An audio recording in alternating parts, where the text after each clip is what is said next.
mendukung Pak Prabowo dalam rangka mengamankan dinastinya ini? Hayo, hayo, hayo. Pertanyaan yang luar biasa. Nggak nanya. Gitu loh. Hostnya kan awam, orang awam. Silakan. Saya jawab dulu, setelah itu saya turun. Sebentar. Saya jawab, setelah itu saya turun ya. Bang Kemas silakan. bisa diulangi pertanyaannya, Bang Kemas? Iya, apakah Anda yakin, ini kan beliau ini kan pendukung Pak Prabowo, apakah Anda yakin bahwa Pak Jokowi itu mendukung Pak Prabowo dalam rangka mengamankan anak-anannya begitu? Tepuk tangan dulu. Jawaban saya sih saya tidak yakin. Jadi nggak mungkin Pak Jokowi dukungnya Pak Ganjar dong, bukan Pak Prabowo begitu? Ya kurang lebih begitu, tapi kan kembali lagi kalau Pak Jokowi mau ganti pendukungan ke Pak Prabowo ya sah-sah beliau mau pilih siapa bebas-bebas saja. Tapi kalau pertanyaan tadi saya jawab tidak mungkin. Oke. Tidak, untuk mengamankan tidak mungkin. Ya, tidak mungkin Pak Jokowi mendukung Pak Prabowo gitu ya. Kalau Pak Jokowi mau pilih Prabowo enggak apa-apa, tapi maksudnya dengan pertanyaan tadi apakah mendukung dinastinya Pak Jokowi atau dinastinya Pak Gibran, saya nggak mungkin yang itu. Kalau masalah pemilihan nggak masalah. Itu namanya Bang Kung Yin itu denial. Padahal jelas kok itu dia dukung Pak Prabowo kok. Oh, enggak apa-apa. Maksudnya kalau misalnya Pak Jokowi mau pilih Pak Prabowo enggak apa-apa. Oke, Bang Hos, saya itu saja. Saya mohon pamit. Luar biasa. Yuk, Bang Kung Yin. Thank you udah bergabung. Bang Kemas mau istirahat.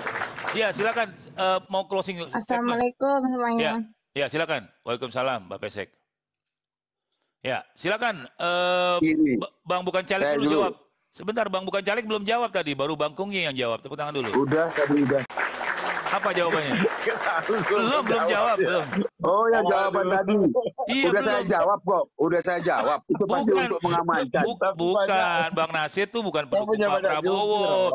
Jangan memihak, Bang Nasir. Dia malu-malu, Bang Kemas. Dia malu-malu. Berarti dia bukan orang yang logis. Karena orang malu-malu itu pasti bukan orang yang logis gitu. Silakan Bang Caleg.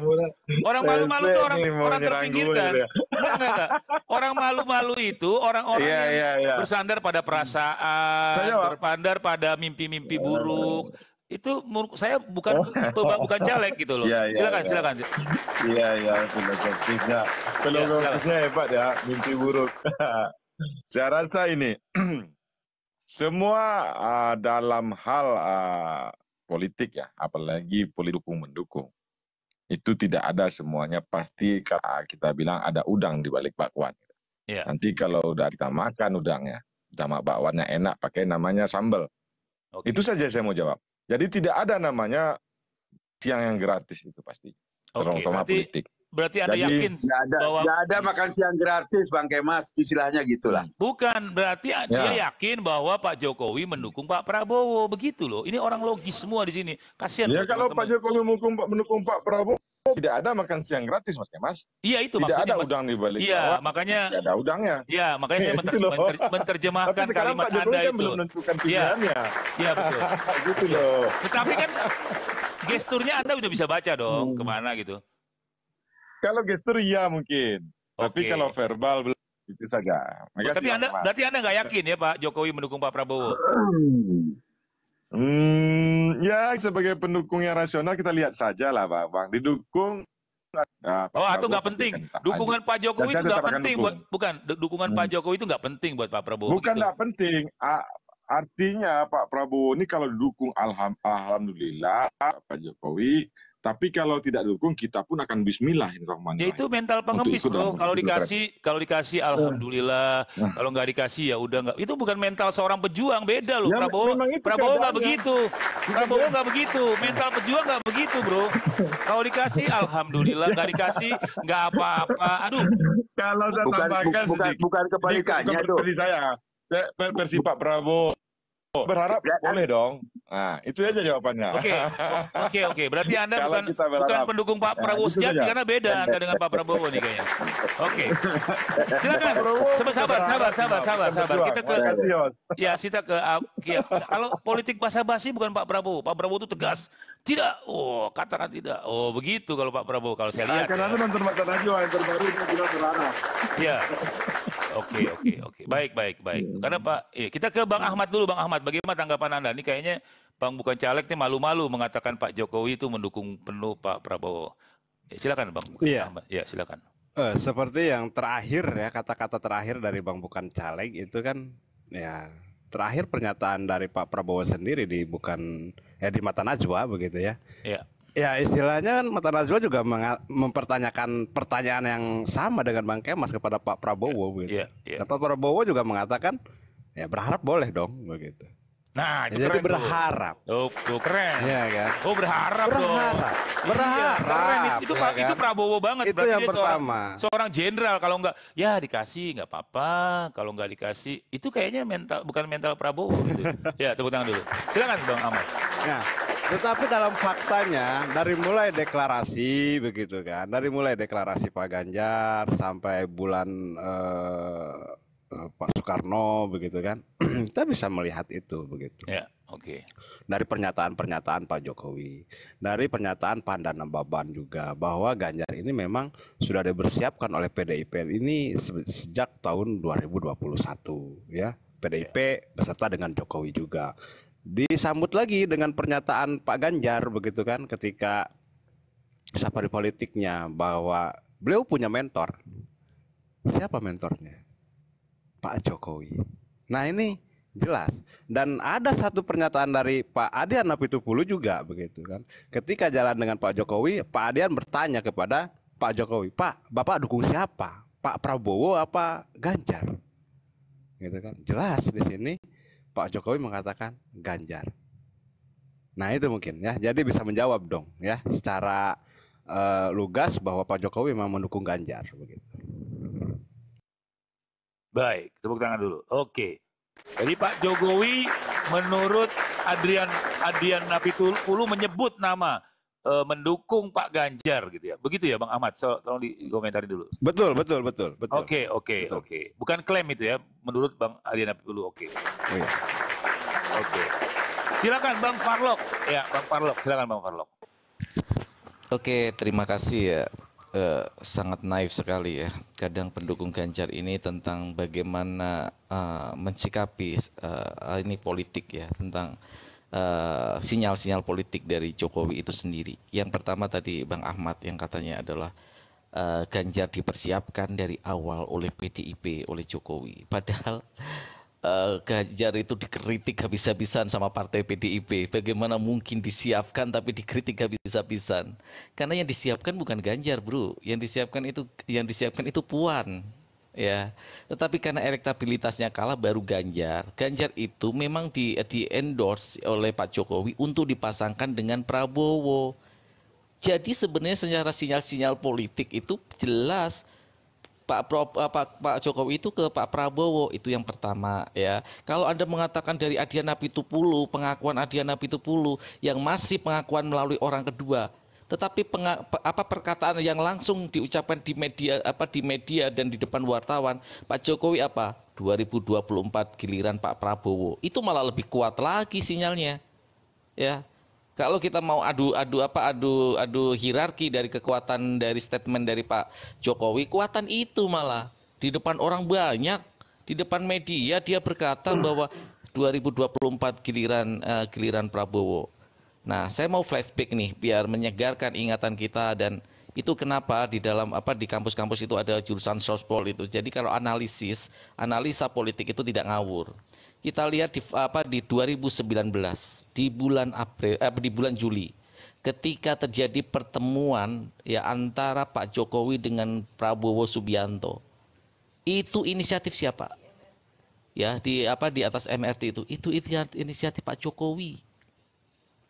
Coba dengan kejadian seperti itu ada kemungkinan masih bisa hasil penuntutan itu setelah penuntutan MK itu. Apa yang sebenarnya diharapkan oleh mereka berdua? Apa yang dibicarakan mereka berdua sehingga Pak Prabowo bersedia untuk menjadi Menhan? Apakah Pak Prabowo rakus jabatan? No. Ada di balik itu yang lebih besar. Ada di balik itu yang ada harapan Pak Prabowo bisa memenangkan kontestasi Pilpres di 2024. Janji Pak Jokowi ketika 2024 gantian beliau akan mendukung Pak Prabowo. Karena secara undang-undang dia sudah tidak bisa memilih. Pak Prabowo oke menjawab itu. Demi apa? Demi rekonsiliasi bangsa ini. Seandainya Pak Prabowo nggak bersatu saat itu, oposisi tetap besar. Nggak mungkin investasi besar-besar masuk ke Indonesia dengan instabilitas politik yang tidak stabil. Oposisi begitu besar. Oposisi yang cuman Demokrat dengan PKS saja itu bisa merepotkan, apalagi saat itu ketika Pak Prabowo tidak bergabung. Jadi ini yang dilupakan ketika menganalisa gitu loh. Apa sebenarnya yang diharapkan, yang ada Pak Prabowo meyakinkan diri untuk gabung di kabinet? Karena ada janji itu, dan itu yang diucapkan, ya, yang diucapkan oleh Pak Jokowi. Ya, Pak Jokowi sudah bilang apa?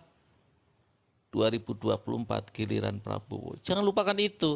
Jadi pendukung Ganjar ini saya lihat kok tumpul ya analis politiknya ya. Ya, kurang cerdas dalam menganalisa politik, sinyal-sinyal politik dari Pak Jokowi. Padahal jelas di sana bagaimana terjadi kekakuan antara sikap Pak Jokowi dan Megawati. Terus waktu di Senayan itu, di GBK itu bagaimana sikap Megawati, bahkan hiburan itu sampai dihentikan, baru satu lagu Once baru nyanyi langsung dihentikan, hiburannya dihilangkan. Ada sisi untuk mencuri panggung supaya yang lebih besar dan lebih lama di hadapan kader PDIP untuk mendowngrade pengaruh Pak Jokowi di PDIP. Itu jelas. Lihat suasana saat itu. Jadi pendukung Ganjar saya pikir mungkin lebih cerdas dalam menganalisis sinyal-sinyal politik itu ya. Saya ngomong begini bukan karena saya membela Prabowo dan menjadi pendukung Prabowo, tidak. Saya tetap pendukung Anies dan saya yakin 2024 itu Anies tetap akan memenangkan kontestasi ini. Tetapi saya berbicara ini ya sebagai analisis netral saja, mensikapi bagaimana arah dukungan Jokowi ini ke Ganjar atau ke Prabowo. Silakan adu data bagaimana ketika sinyalemen dari Pak Jokowi itu yang lebih ke Pak Prabowo daripada ke Pak Ganjar itu sendiri. Terima kasih Bang Kemas. Baik, kita ada Telur Gulung dan Wali Albani. Oke, silakan Telur Gulung. Anda waktunya kami persilakan. Assalamualaikum warahmatullahi wabarakatuh. Waalaikumsalam warahmatullahi wabarakatuh. Terkait hal ini, mungkin yang saya perlu komentari dari pertanyaan Bang Bang Kemas tadi itu tentang Jokowi mendukung siapa gitu kan. Menurut saya Jokowi itu akan lebih mendukung kepada capres yang ingin ingin melanjutkan program-program yang belum tuntas di era Pak Jokowi. Kan banyak program-program yang belum tuntas ya. Toh itu banyak diakui oleh media atau para survei lah. Makanya kenapa ketika ada kubu atau koalisi perubahan itu terlihat sekali nun sewu Bapak Jokowi itu gimana ya, agak kurang katakanlah perlawanannya itu kalau bisa diistilahkan dengan perlawanan, katakanlah perlawanannya itu lebih intens menghadapi koalisi perubahan. Karena apa? Karena Bapak Jokowi mungkin lebih ingin mengamankan program-program agar supaya dilanjutkan oleh capres berikutnya begitu.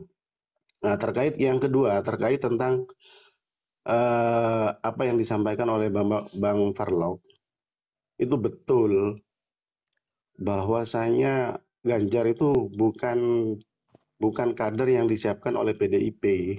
Saya lebih cenderung bahwa kalau PDIP itu lebih mempersiapkan oleh Puan, karena tapi karena perkembangan elektabilitas dan publik itu kurang respect kepada Puan, maka mau tidak mau Ganjar dinaikkan gitu. Itu Bang. Terus yang terakhir tentang ini, ekspansi politik dinasti Jokowi. Kayaknya mohon maaf ini ya. Ini kayaknya saya berpandangan kurang tepat gini Bang. Soalnya kan di Indonesia kan demokrasi sistemnya, bukan dinasti. Jadi kalau mau dibahas bagaimanapun nggak ada ujungnya Bang. Itu. Terima kasih sementara.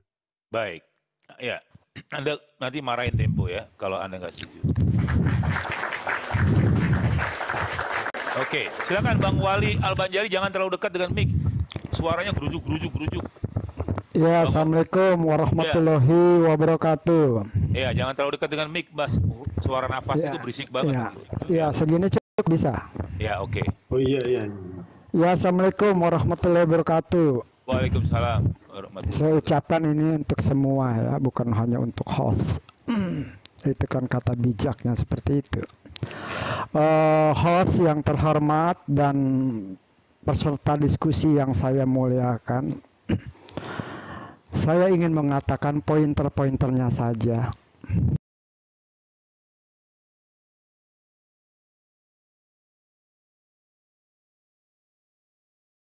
Pertama, kenapa para kontesan politik seolah memohon dukungannya Pak Jokowi? Punya apa Pak Jokowi? Apakah Pak Jokowi punya kunci keramat? Kalau tanpa dukungan beliau, tidak satu pun yang menjadi presiden. Itu pertanyaan pertama.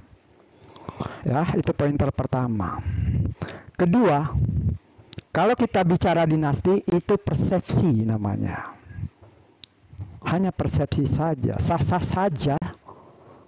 Lantas ketiga adalah kenapa harus dilanjutkan pembangunan yang dilakukan oleh Pak Jokowi? Apakah pesan itu pernah dilakukan oleh presiden-presiden sebelumnya? Yang ada setelah Indonesia merdeka, di dalam undang-undang diamanatkan seluruh bangsa Indonesia, siapapun dia, diminta untuk mengisi kemerdekaan itu dengan pembangunan, meneruskan. Mungkin 3 poin itu aja yang ingin saya sampaikan. Ya, tidak ada selain itu. Itu aja yang saya sampaikan. Terima kasih host. Assalamualaikum warahmatullahi wabarakatuh.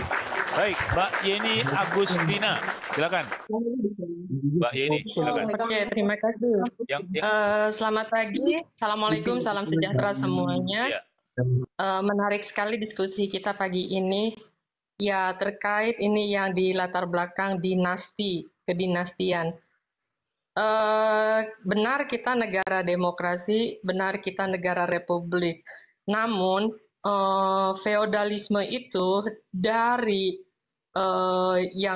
sejak pertama Indonesia merdeka hingga kini memang tetap ada, bahkan di seluruh lini.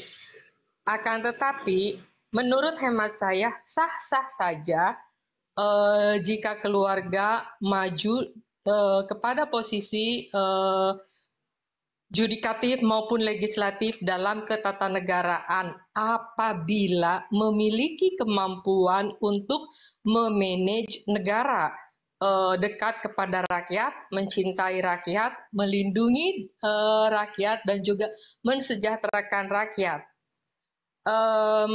Namun apabila tidak mampu, mungkin seyogyanya diberikan kesempatan kepada yang lain yang lebih mampu. Itu menurut hemat saya. Yang pertama. Yang kedua, dimanapun mereka akan selalu menawarkan perubahan. Kenapa? Perubahan itu tentunya bukan merubah struktur yang ada, akan tetapi apa yang kurang tepat dirubah untuk menjadi disesuaikan. Berkelanjutan itu sudah pasti. Contohnya, sebelum Indonesia merdeka, maka Bung Karno melakukan bersama-sama rakyat, bersama seluruh lapisan, terobosan-terobosan. Kemudian setelah merdeka, Bung Karno mengisinya karena situasi saat itu tentu disesuaikan dengan zamannya. Kemudian dilanjutkan oleh Pak Harto dengan pembangunannya plus sesuai dengan zamannya. Dilanjutkan ke presiden yang berikutnya, kalau yang sesudah Pak Harto sebelumnya kayak Habibie masa transisi, kemudian Gus Dur dan Bu Mega juga itu hanya sebentar. Yang lumayan lama adalah Bapak SBY.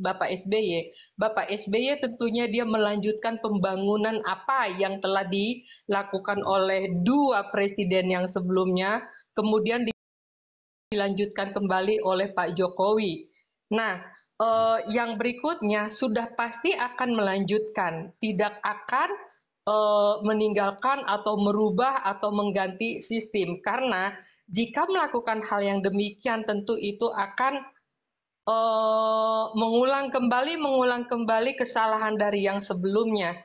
Kemudian perubahan-perubahan yang ditawarkan menurut hemat saya adalah di mana dunia melakukan promosi the world has changed. Change-nya seperti apa? Change-nya itu adalah digitalisasi.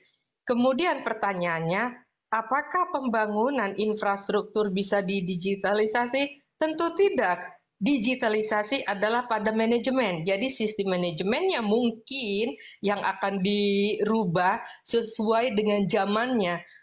Sedangkan kalau yang berupa pembangunan infrastruktur itu sudah pasti akan dilanjutkan apa yang sudah dimulai.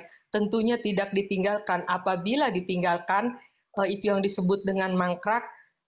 Kenapa mangkrak terjadi? Mungkin kependanaan dan lain sebagainya, atau mungkin juga mengalami kesulitan-kesulitan di birokrasi. Baik. Nah, oleh sebab itu birokrasinya yang harus diperbaiki. Demikian, terima kasih. Baik, kita ke Bang Nasir. Bang Nasir, ini Pandana Baban, politisi senior PDIP, mengkritik mengkritik Bobi, ya, wali kota Medan, katanya nggak becus atau artinya tidak ada kinerjanya nggak bagus ya, sorry bukan nggak becus, kinerjanya kurang bagus. Kemudian juga mengkritik Gibran ini anak masih, apa ya, kritiknya tuh kayak masih anak bawang ya, apa saya kurang tahu kalimat. Anak ingusan. Bagaimana tanggapan Bang Nasir? Tepuk tangan dulu. Begini. Saya akan coba urut dari sebelumnya ya. Ya, silakan. Kalau saya melihat waktu pertama kali sebelum Pak Ganjar dicalonkan oleh PDIP, sebenarnya chemistry Pak Jokowi itu lebih dekat ke Pak Ganjar dibanding